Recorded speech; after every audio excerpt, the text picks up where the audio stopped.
session to order. We are discussing resolution number 03-2023, Estate of Judy Hacker Kirby bequest. And I will turn this discussion over to Mayor Fraley to lead. Just as a way of background, Councilman Davis had made a motion last time which passed to postpone the vote on the resolution until we could get a little more information, subject to a work session, which is why we're here.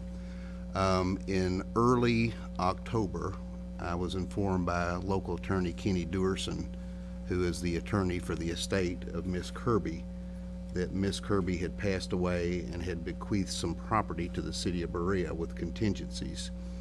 That was the first week in October. I think our city attorney, who works very well with Kenny, got together and they were at the point of doing the deed. That requires a resolution from council for us to accept the property. In that deed, this is property at 188 East Haytie Road and 190 East Haytie Road. And those properties are certified as wildlife habitat by the Commonwealth of Kentucky Department of Fish and Wildlife Resources. And then the number is cited on there for how that was approved.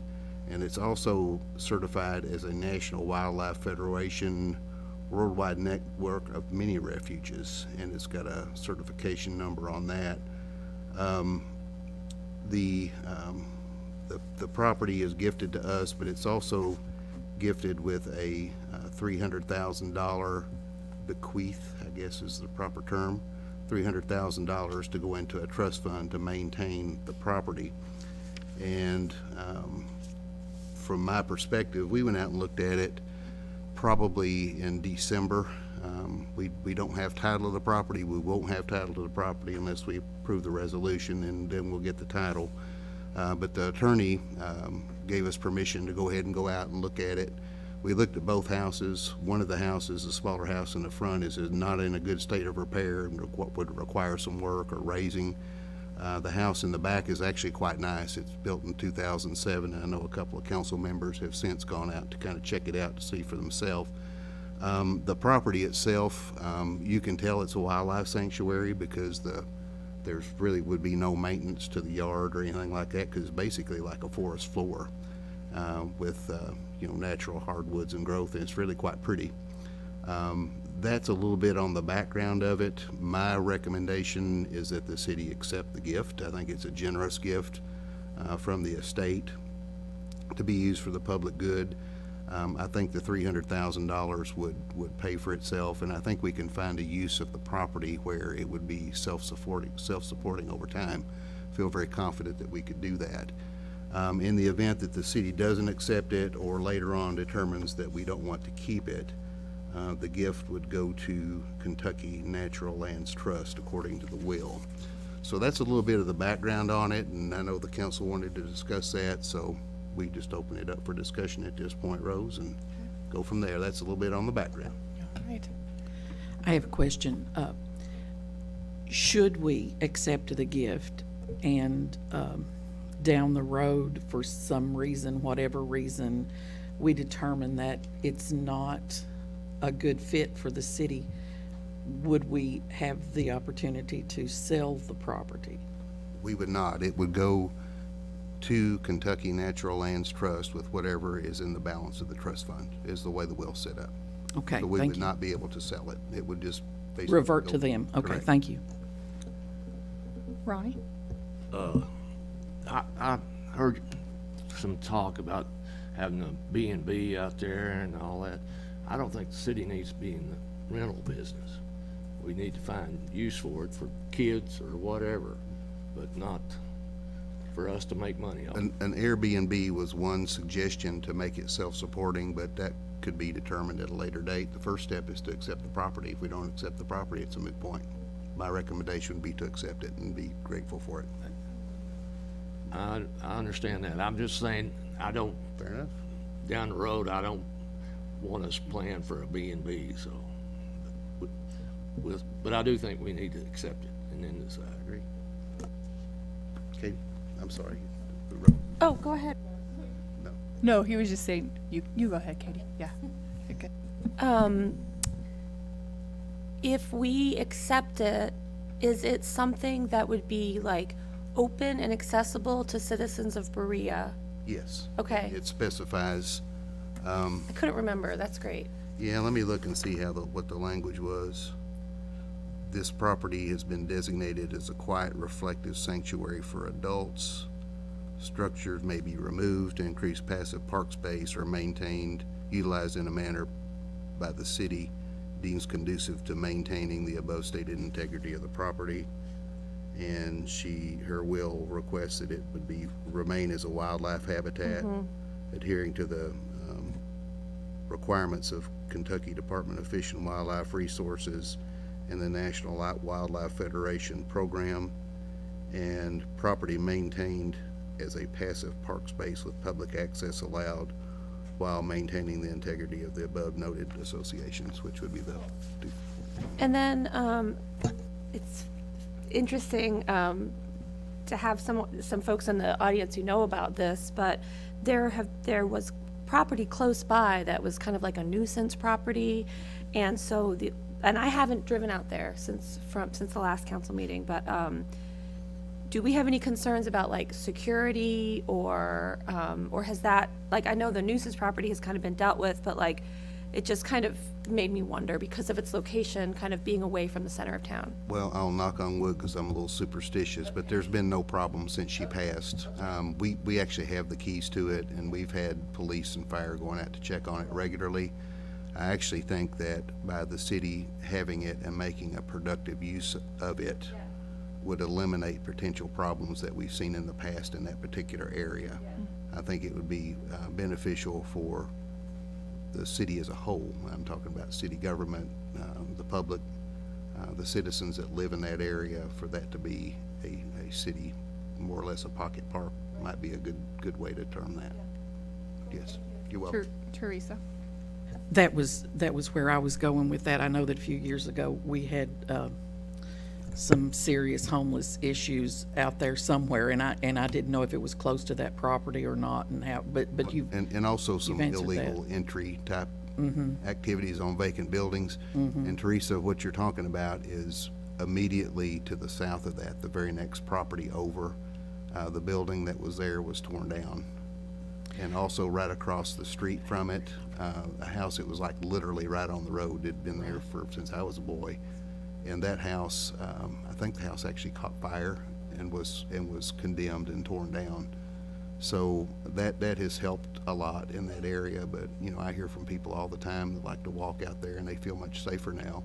I think by the city having this property makes it even safer and better for the neighborhood. well, that sounds good, and I could foresee something educational, maybe conference centers, I don't know, but, Yeah, one thing I'll tell you is she had a lot of books, like reference books and things like that, and I would love to see a little library that, Sure. you know, I'm not necessarily a wildlife naturalist or Right. anything like that, but to see some of the things that she has would fit right into that educational piece where maybe we could work with the schools to make appropriate use of it. yeah, I think we have to be careful about that going forward, is to make appropriate use of it, but I do want to be sure that it's safe first. And I think it would be, actually, Menifee Street kind of runs in behind that, so it doesn't back up to like woods or anything like that. There's actually some residences in behind it.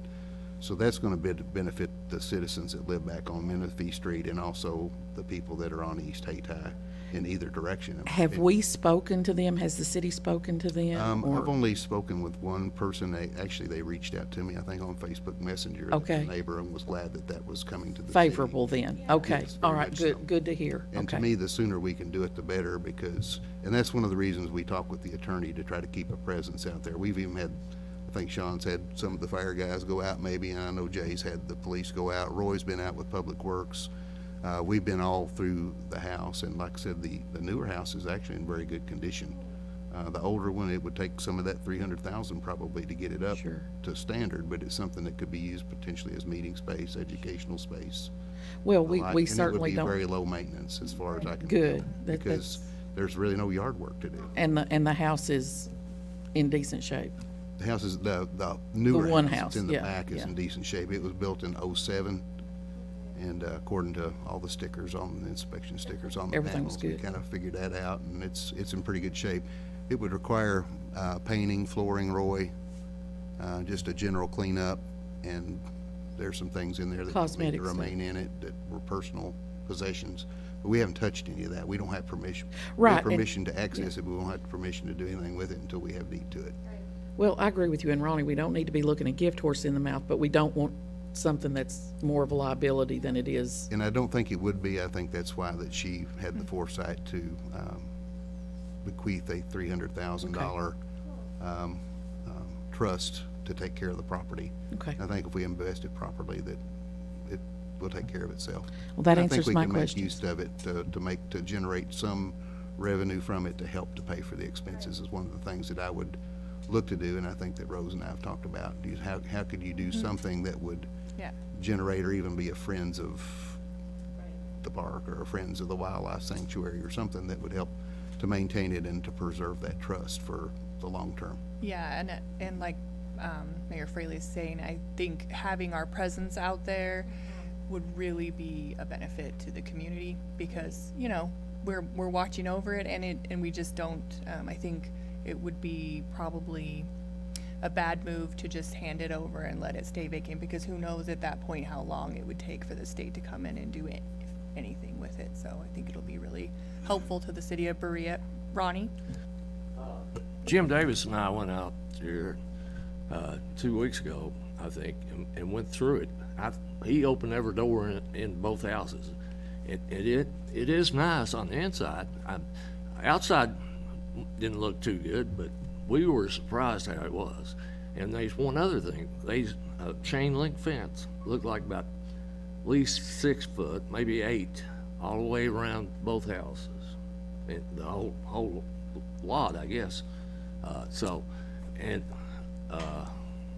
First thing we probably need to buy, if we take it, is cameras put up, so it can, come back to somebody here at City Hall if somebody's where they shouldn't be, so.